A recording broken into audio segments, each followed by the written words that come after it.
Welcome to Bong verdict. আমি জ্যোতির্ময়। আজকে চলে এসেছি আবারও এক নতুন এপিসোড নিয়ে।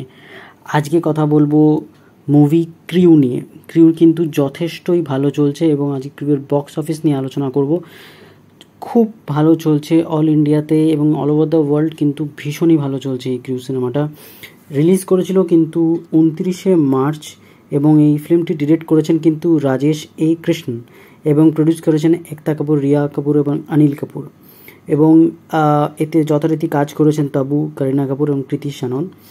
তো সিনেমাটা বালাজির আন্ডারে প্রোডাকশানে রয়েছে এবং 29শে মার্চ রিলিজ করেছে। বাজেট প্রায় 75 কোটির কাছাকাছি এবং ওয়ার্ল্ড ওয়াইড বক্স অফিস কিন্তু অলরেডি 104 কোটি টাকা ছাড়িয়ে গেছে কদিনে। হ্যাঁ, একদমই ঠিক, 104 কোটি টাকার ওপর বক্স অফিস কিন্তু ছাড়িয়ে গেছে। মাত্র 9 থেকে 10 দিনই হয়েছে সিনেমাটা রিলিজ করেছে। সেটা কিন্তু একটা বিরাট ব্যাপার। আর এখানে কিন্তু কোনো বড় মেল স্টার নেই, খুব ছোট একটা ক্যারেক্টার করেছেন দিলজিৎ দোসাঞ্জ এবং কপিল শর্মা, একদম গেস্ট অ্যাপিয়ারেন্সই বলা যেতে পারে, খুবই ছোট।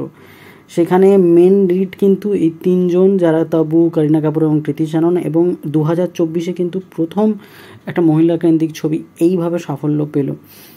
তো এটা কিন্তু একটা বিরাট মার্ক। কেউ কিন্তু ভাবতে পারেনি। একটা কথা আছে, slow but steady wins the race. এটা কিন্তু ধীরে ধীরে ধীরে ধীরে উঠে এতটা পর্যন্ত গেল এবং 100 কোটির বিজনেস কিন্তু ওয়ার্ল্ড ওয়াইড ছাড়িয়ে গেছে। এবং অল ইন্ডিয়াতে ফ্রাইডে এবং স্যাটারডে, ফ্রাইডে এটা 3,85,00,000 এবং স্যাটারডেতে এটা 5,40,00,000 টাকার কাছাকাছি কিন্তু রোজগার করেছে, যেটা কিন্তু বিরাট ব্যাপার। সানডের টা এখনও আমার কাছে আসেনি, বাট সানডেও শোনা যাচ্ছে প্রায় 6 কোটির ওপরই কিন্তু থাকবে। তো টোটাল ইন্ডিয়া ওয়াইড যদি নেট ধরি তাহলে কিন্তু 56,80,00,000 টাকা কিন্তু শুধুমাত্র নেট হয়েছে। এটা ইন্ডিয়াতে হয়েছে এবং ওয়ার্ল্ড ওয়াইড কিন্তু অলরেডি 104 কোটির ওপর হয়ে গেছে। তো সেটা একটা বিরাট সাফল্য বলে আমার মনে হয়, যেখানে কোনো বড় মেল স্টারকাস্ট কিন্তু নেই। এবং শুনলে আশ্চর্য হব না, হয়তো আর কিছু দিনের মধ্যে শুধু ইন্ডিয়াতে নেট হয়তো 100 কোটিও করে ফেলতে পারে, আর কিছু না হলেও 80-90 কোটির কাছাকাছি যে যাচ্ছে এ বিষয়ে কিন্তু কোনো সন্দেহ নেই। তো আর এটা কিন্তু অলরেডি হিট ভার্ডিক্ট চলে এসছে এবং এটা বক্স অফিসের থেকে বলতে গেলে কিন্তু এটা একটা হিট ছবি, একদম ভার্ডিক্ট হিট। এখন এটাই দেখার যে এটা সুপার হিট হয় কি না।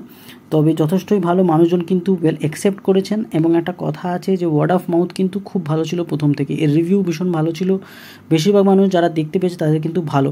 অবশ্যই খুব বিরাট ওপেনিং পেয়েছে বলে এমনটা বলবো না, তাহলেও ওপেনিং 10,28,00,000 টাকার কাছাকাছি ওপেনিং হয়েছিল, যেটা কিন্তু যথেষ্টই ভালো। খুব বিরাট না হলেও যথেষ্ট ভালো এবং স্লো অ্যান্ড স্টেডি আছে সিনেমাটা এবং যথেষ্টই ভালো রেখেছে 10 দিন পরেও। এবং আমার মনে হয় এটা যদি পুরোপুরি 100 কোটি নেটে না ছাড়াতে পারে তাহলেও কিন্তু এটা অন্তত 75 কোটি টাকার কাছাকাছি যাচ্ছে, এই বিষয়ে কোনো রকম সন্দেহ নেই। এবং সিনেমাটা কিন্তু ভালোই চলছে এবং কলকাতাতেও এটা ভালো চলছে এবং আমার মনে হয় সানডেতেও একটা ভালো নাম্বার আসবে এবং যত শীঘ্রই সম্ভব আমি সানডের এই আপডেটটাও কিন্তু দেবো। এই বক্স অফিসের আপডেটগুলো আপনারা দেখতে থাকুন, আরও অনেক আপডেট আসবে। ধন্যবাদ বন্ধুরা, দেখতে থাকুন এবং সাবস্ক্রাইব করুন এবং লাইক কমেন্ট করুন। ধন্যবাদ বন্ধুরা।